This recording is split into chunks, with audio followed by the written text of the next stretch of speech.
കുടുംബശ്രീയും കേരള വിഷനും സംയുക്തമായി നൽകുന്ന Kudumbashree micro enterprises awards 2025 വിതരണ ചടങ്ങ് ഒക്ടോബർ 4-ന് കണ്ണൂർ നാനാർ അക്കാദമി ഓഡിറ്റോറിയത്തിൽ വൈകിട്ട് 4 മണിക്ക് നടക്കും. ചടങ്ങിൽ രാഷ്ട്രീയ, കലാ, സാഹിത്യ, സിനിമ, വാണിജ്യ, കായിക രംഗത്തെ പ്രമുഖരും പങ്കെടുക്കും. കേരളത്തിലെ മികച്ച കുടുംബശ്രീ സൂക്ഷ്മ സംരംഭക യൂണിറ്റുകൾക്ക് നൽകുന്ന ജില്ലാതല പുരസ്കാരങ്ങളുടെ കണ്ണൂർ ജില്ലയിലെ വിതരണോദ്ഘാടനമാണ് നടക്കുക. കുടുംബശ്രീ യൂണിറ്റുകളിൽ നിന്നും വിദഗ്ധരടങ്ങിയ ജൂറി തിരഞ്ഞെടുത്ത ഏറ്റവും മികച്ച 10 മൈക്രോ യൂണിറ്റ് സംരംഭങ്ങൾക്കാണ് ചടങ്ങിൽ പുരസ്കാരങ്ങൾ നൽകുക. പുരസ്കാര വിതരണത്തിന് ശേഷം കുടുംബശ്രീ മിഷന്റെ പങ്കാളിത്തത്തോടെ സിനിമ, ടെലിവിഷൻ രംഗത്തെ പ്രശസ്തർ ഉൾപ്പെട്ടവരുടെ വർണ്ണാഭമായ കലാസന്ധ്യയും നടക്കും. രജത ജൂബിലി വർഷം പിന്നിടുന്ന കുടുംബശ്രീ നാടിന്റെ വിവിധ കർമ്മ മേഖലകളിൽ മികവ് തെളിയിച്ചു വരുന്ന പശ്ചാത്തലത്തിലാണ് കേരളത്തിലെ മികച്ച കുടുംബശ്രീ സൂക്ഷ്മ സംരംഭക യൂണിറ്റുകളെ കണ്ടെത്തി ആദരിക്കുന്നത്. ഇതിനായി കേരള വിഷൻ 14 ജില്ലകളിലും വിശാലമായ ക്യാമ്പയിനുകൾ സംഘടിപ്പിച്ചിരുന്നു. ഓരോ ജില്ലയിൽ നിന്നും 10 മേഖലകളിൽ മികവ് പ്രകടിപ്പിച്ചിട്ടുള്ള ഓരോ മൈക്രോ യൂണിറ്റുകളെ കണ്ടെത്തുകയും അവർക്ക് പാരിതോഷികങ്ങൾ നൽകി ആദരിക്കുന്നതിന് ഓരോ ജില്ലകളിലും അവാർഡ് നിശ സംഘടിപ്പിക്കുകയും ചെയ്യുന്നുണ്ട്.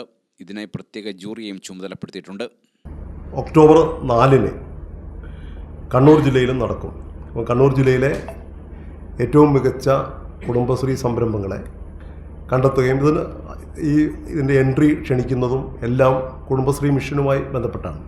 കുടുംബശ്രീ മിഷൻ വഴിയാണ് അതിൻ്റെ എൻട്രി സമർപ്പിക്കുന്നതും ആ വന്നിരിക്കുന്ന എൻട്രികളുടെ അടിസ്ഥാനത്തിലാണ് മികച്ച യൂണിറ്റുകൾ, അതിന് ഉള്ള ജൂറിയുണ്ട്. ആ ജൂറി അത് സന്ദർശിക്കുകയും അതിനുശേഷം അത് വിലയിരുത്തിയിട്ട് 10 കുടുംബശ്രീ യൂണിറ്റുകൾക്കാണ്, എൻ്റർപ്രൈനർ യൂണിറ്റുകൾക്കാണ് അവാർഡ് നൽകുന്നത്.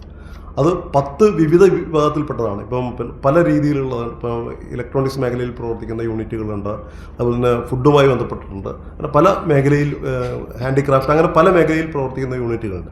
അപ്പോൾ ഓരോ അവാർഡും ഈ ഓരോ വിഭാഗത്തിൽപ്പെട്ട യൂണിറ്റുകൾക്കാണ് നൽകിക്കൊണ്ടിരിക്കുന്നത്. അപ്പം അതിൻ്റെ ആ പരിപാടിയാണ് കേരളത്തിൽ കണ്ണൂർ ജില്ലയിലെ പ്രോഗ്രാമാണ് ഒക്ടോബർ 4-ന് കണ്ണൂർ നായനാർ അക്കാദമി ഓഡിറ്റോറിയത്തിൽ വെച്ചാണ് നടക്കുന്നത്. ഇതുവഴി സംസ്ഥാനത്തെ 14 ജില്ലകളിൽ നിന്നായി 140 മൈക്രോ എന്റർപ്രൈസസുകളെ കണ്ടെത്തിയതിനു ശേഷം മികവ് തെളിയിക്കുന്ന 10 യൂണിറ്റുകൾക്കാണ് പാരിതോഷികങ്ങൾ നൽകി ആദരിക്കുന്നത്. Kerala vision Kudumbashree micro enterprises അവാർഡിലേക്ക് എൻട്രികൾ സ്വീകരിക്കുന്ന അവസാന തീയതി സെപ്റ്റംബർ 20 ആയിരിക്കും. 8086 800668 എന്ന വാട്സപ്പ് നമ്പറിലേക്കോ kvnprojects24@gmail.com എന്ന മെയിൽ ഐഡിയിലേക്കോ മത്സരാർത്ഥികൾക്ക് എൻട്രികൾ അയക്കാവുന്നതാണെന്ന് സംഘാടകർ പറഞ്ഞു. പ്രോഗ്രാമാണ് നടന്നുകൊണ്ടിരിക്കുന്നത്. അപ്പോൾ കണ്ണൂർ ജില്ലയിലെ ഈ ഇതിലേക്കുള്ള ഈ അവാർഡിലേക്ക് അവർ അപേക്ഷിക്കേണ്ട അവസാന തീയതി സെപ്റ്റംബർ 20 ഈ മാസം 20-ാം തീയതിക്ക് മുമ്പ് അവർ അപേക്ഷിക്കണം. അത് കഴിഞ്ഞ് 22 കൂടിയിട്ട് സോർട്ട് ചെയ്തിട്ടുള്ള ഈ എല്ലാ ഇവരുടെ യൂണിറ്റുകൾ സന്ദർശിച്ചുകൊണ്ടുള്ള ജൂറിയുടെ സന്ദർശിച്ച് അവരുടെ വിലയിരുത്തി അതിനുശേഷമാണ് അവാർഡ് നൽകുന്ന പരിപാടിയാണ്. വാർത്താ സമ്മേളനത്തിൽ Kerala vision director K Vijayakrishnan, COA Kannur ജില്ലാ പ്രസിഡന്റ് P ശശികുമാർ, സംഘാടക സമിതി കൺവീനർ M വിനീഷ് കുമാർ എന്നിവർ പങ്കെടുത്തു. ഗ്രാമിക ന്യൂസ്, കണ്ണൂർ.